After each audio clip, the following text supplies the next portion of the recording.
Hello friends, यहाँ एक profit and loss section से यहाँ पे एक और क्वेश्चन है। By selling an article for ₹700 the loss is 20%। मतलब ने शॉपकीपर ने एक सामान को जब उसने बेचा 700 रुपये में, तो पता चला कि उसको 20% का लॉस हुआ है, उसको नुकसान हुआ है उस सामान को बेचने पे। ठीक है, उसके बाद है by selling an article for ₹700 the loss is 20%। To make a profit of 20%, अगर उसको 20% प्रॉफिट करना था तो उस सामान उस आर्टिकल को कितने रुपए में बेचना चाहिए था। यहाँ पे है for how much should the article be sold. एक शॉपकीपर ने किसी एक सामान को 700 रुपये में बेचा तो पता चला कि शॉपकीपर को 20% का लॉस हो गया है। तो क्वेश्चन में पूछा जा रहा है कि अगर उस सामान को जितना भी उसका दाम होगा, जितना भी उसका प्राइस होगा, अगर उसको 20% का प्रॉफिट उस पर करना होता तो उस कस्टमर को वो सामान वो कितने रुपए में बेचता। तो सामान का दाम तो हमको पता नहीं है, तो सबसे पहले let the price of the article will be X हम मान लेते हैं।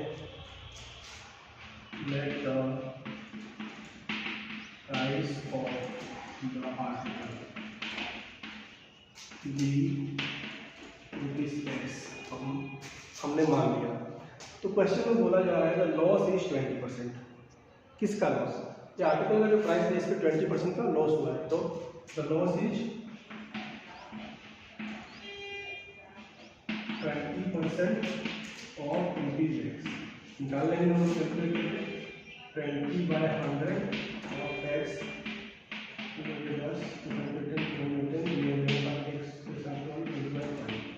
ये लॉस निकला हमारा। x/5 हमने क्या निकाला?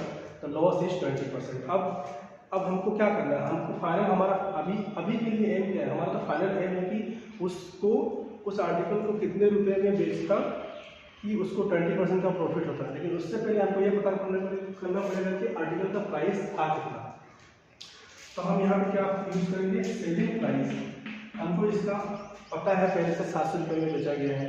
ठीक है, कॉस्ट प्राइस हमको पता नहीं है, इंडेक्स मान लेंगे।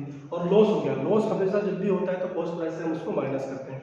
लॉस जब भी होता है तो हम कॉस्ट प्राइस से उसको माइनस करते हैं। तो ये हमारा कॉस्ट प्राइस हमने पहले माना था, आर्टिकल का पैसा इतना दाम है इसका, इसमें लॉस हमने निकाल दिया। अभी माइनस कर देंगे x/5 को।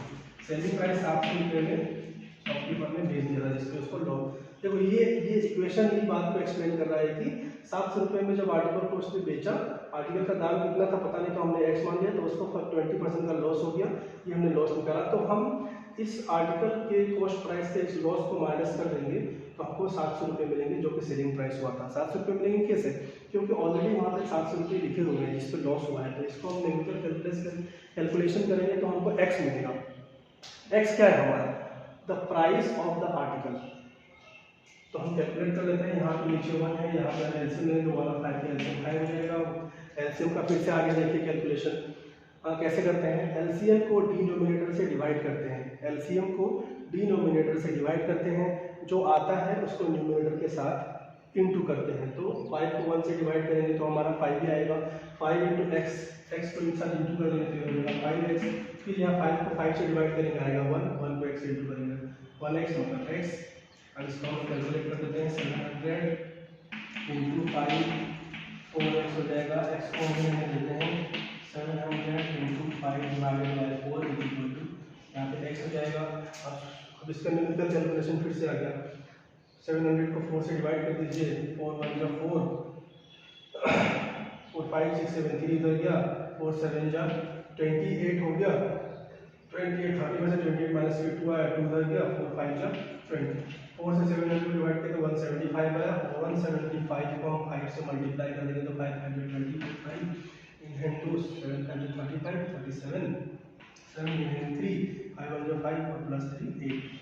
ये हमारा क्या मिला? 875 रुपीज़। 875 रुपीज़ उस आर्टिकल का प्राइस था, दाम था। ये प्राइस था 875 रुपीज़, रियल प्राइस उस आर्टिकल का। लेकिन कस्टमर को जब शॉपकीपर ने बेचा तो 700 रुपीज़ में बेचा, इसीलिए उसको 20% का लॉस हो गया था। तो क्वेश्चन में ये बोला जा रहा है, पूछा जा रहा है कि ये जो आर्टिकल का प्राइस था इस पे 20% का, इस प्राइस पे 20% का प्रॉफिट होने के लिए कितने में बेचते कि 20% का प्रॉफिट होता इस आर्टिकल पे। तो अब हम वो कैलकुलेट करेंगे।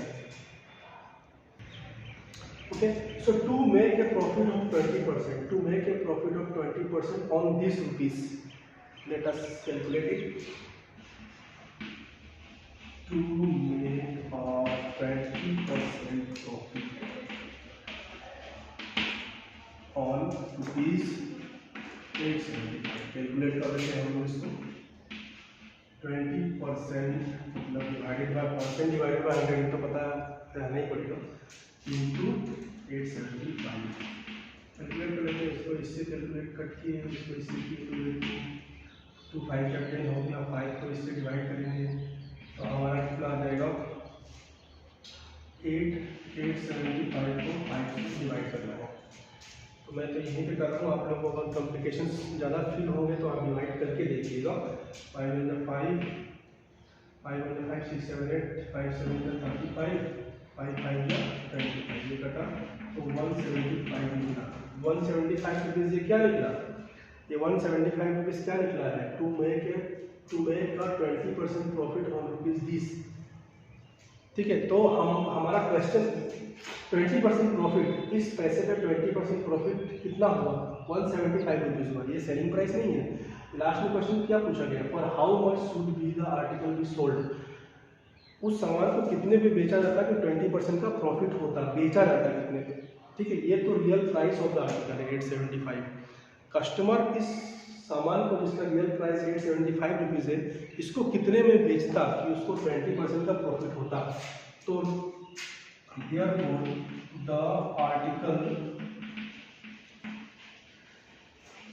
should be sold is equal to real price of the article 875 plus 20% profit जो हमने कैलकुलेट किया वो 175।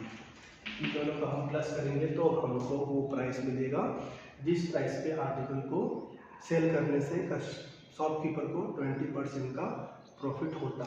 तो 5 + 5 10 0 1 7 15 फिर 5 9 1 और ये हो गया 1 2 8 + 2 10। ये आपका for how much should be the article be sold, the article should be sold at ₹1050, the article should be sold at ₹1050, तब जाके शॉपकीपर को 20% का प्रॉफिट होता है। तो ये इस तरह से आपको चीज़ों को सीक्रेटली उसको अंडरस्टैंड करके अंदर तक डीपली जाके क्रैक करना पड़ेगा, तब जाके उसको आप अंडरस्टैंड कर पाएंगे।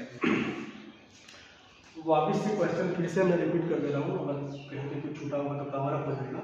Bye selling an article for ₹700, sell किया गया मतलब शॉपकीपर ने सेल किया आर्टिकल को किसी सामान को कितने में 700 रुपीज़ में, द लॉस इज 20%। सेल करते ही कस्टमर शॉपकीपर को फील हुआ कि मेरे को 20% का लॉस हो गया। To make a profit of 20%, उस शॉपकीपर को वापस 20% का प्रॉफिट होने के लिए for how much should be the article be sold, उस सामान को 20% का प्रॉफिट होने के लिए कितने में बेचा जाता। तो कितने में बेचा जाता है ये पता कैसे करेंगे, ये सारा कैलकुलेशन था।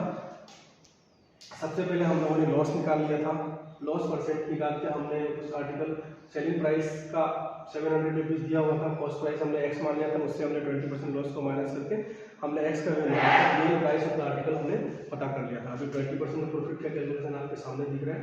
इस तरह से आप इसको कैलकुलेट करेंगे तो आपको उसकी सारी डिटेलिंग मिल जाएगी। और मैंने बार मैं ये चीज़ें रिपीट करता हूँ कि प्रॉफिट एंड लॉस सेक्शन से, सेलिंग प्राइस कॉस्ट प्राइस के सेक्शन से आपको बेसिक डिटेल्स आपको पता रहनी पड़ेगी।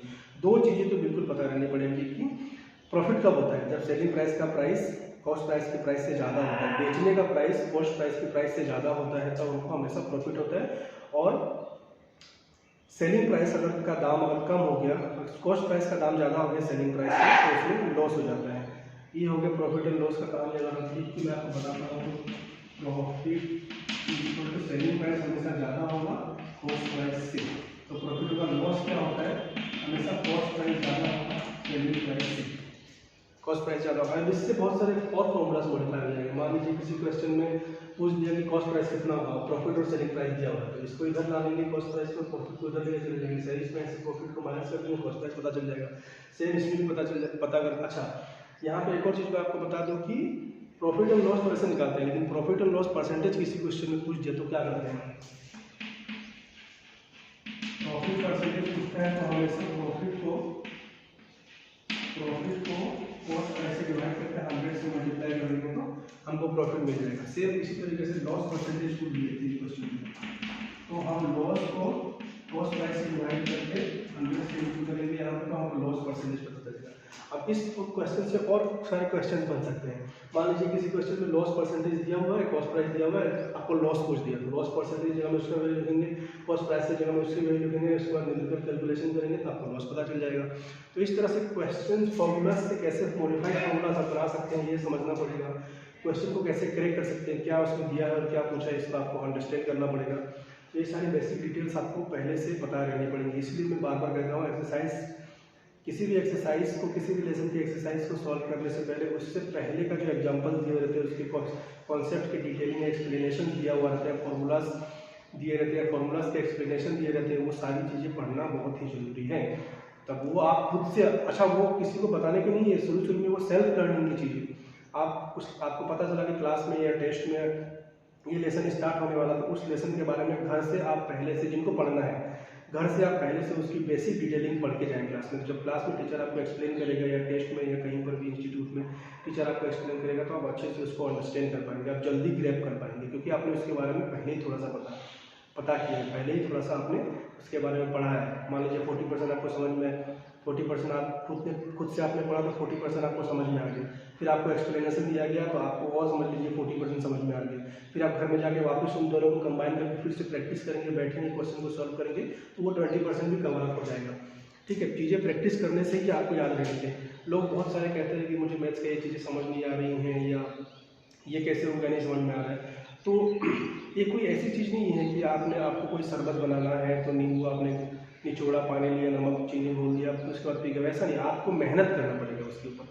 वो शरबत बनाने के लिए भी थोड़ी सी मेहनत करनी पड़ेगी ना, आपको नींबू खरीद के लाना पड़ा होगा, उसको निचोड़ना पड़ा होगा, ग्लास में डालना पड़ा होगा, फिर पानी के साथ घोलना, वो मेहनत किया तब वो शरबत आपका जूस बना था, आपने उसको ड्रिंक किया और उसका आपने बेनिफिट लिया। सेम उसी तरीके से मैथ्स में या अदर सब्जेक्ट में या लाइफ के किसी भी काम में आपको मेहनत करनी ही पड़ेगी, आपको हार्डवर्क देना ही पड़ेगा, तभी जाके आपको उसका बेनिफिट मिलेगा।